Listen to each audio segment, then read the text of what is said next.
From the National Newsroom of the Canadian Press, I'm Lisa Laporte. The mayor of the municipality governing Fort Nelson, British Columbia, says 4 homes on the outskirts of town have been destroyed by wildfire and 6 others were damaged.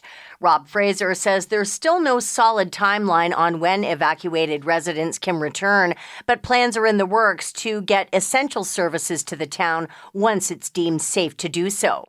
Things like the grocery stores, the gas stations, the utility services, the medical staff, the school board, they're all being placed on notice that we're close.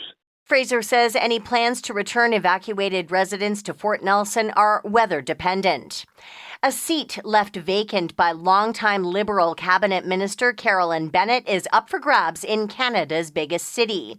Prime Minister Justin Trudeau's office today announced a by-election for June 24th in the Toronto-St. Paul's riding to replace Bennett, who announced her retirement last December.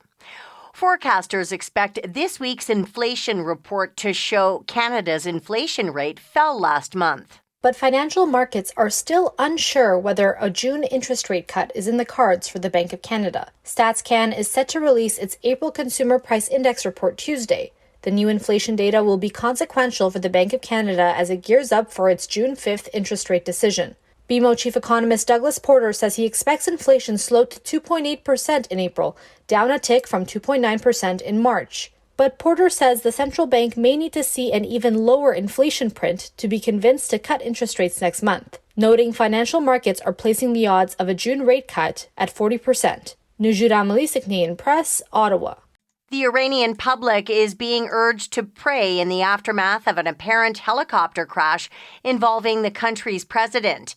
Ibrahim Raisi and other officials were on board the helicopter when it went down in Iran's mountainous northwestern region. Iran has faced years of mass protests against its Shiite theocracy over an ailing economy and women's rights.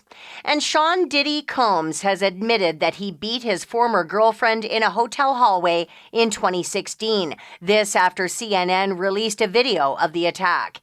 In a video apology posted to social media, the rapper and music mogul says he is disgusted with himself. I was disgusted then when I did it. I'm disgusted now. I went and I sought out professional help. I had to go into therapy and go into rehab. Had to ask God for his mercy and grace. Combs' video statement was posted to Instagram and Facebook. This is the Canadian Press.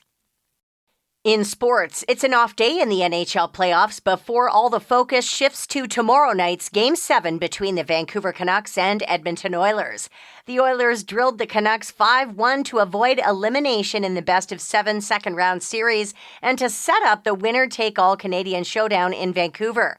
Canucks forward Brock Besser says they need to create more chaos around the Oilers' net. I don't think we shot enough pucks and got enough bodies there, and obviously that'll be something that we talk about and something we need to do better for next game. The Carolina Hurricanes have re-signed head coach Rod Brind'Amour and his staff to multi-year deals.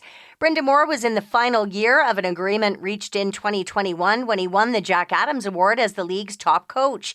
His status had become a talking point around the NHL. And Alek Manoah pitched 7 scoreless innings as the Toronto Blue Jays downed the Tampa Bay Rays 5-2 in the major leagues. From the Canadian Press, I'm Lisa Laporte. Thanks for listening. Don't forget to follow and subscribe.